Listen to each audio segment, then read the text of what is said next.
Hello brothers, brand new ভিডিওতে আপনাকে স্বাগতম। রাসেল মিয়া বাংলার আপকামিং সুপারস্টার। এসব ফালতু কথা আমার সামনে বলবো না। মাথায় স্টেডিয়াম নিয়ে এই বান্দা বানিয়ে ফেলেছে গোয়ার নামের এক মুভি, যা দেখে সত্যেন্দ্রনাথ দত্ত বলেছেন, জোটে যদি মোটে একটি পয়সা, খাদ্য কিনিও ক্ষুধার লাগি, দুটি যদি জোটে অর্ধেকে টিকিট কিনে গোয়ার দেখিও হে অনুরাগী। মুভির ট্রেলার নামে যেটা রিলিজ দিছে লাঙ্গের নাতি, এরপরে আবার শুরু করছে প্রমোশন। মানে দুইটা রিল স্ক্রল করলেই 3 নাম্বারটায় তার টাক মাথা নিয়ে আউ আউ দেখি। আমি বিশ্বাস করি না। বলেন কি?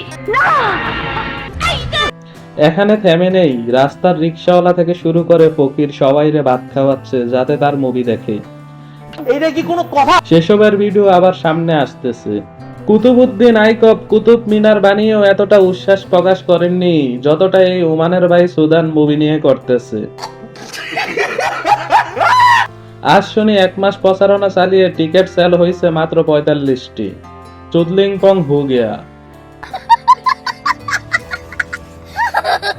এদিকে আমাদের বিশ্ববিখ্যাত পরিচালক জন্টু সাহেব বলেছেন, শাকিব খানের তুফান বরবাদের চেয়েও নায়ক রাসেলের গোয়ার ছবিটির গল্প আমার ভালো লেগেছে।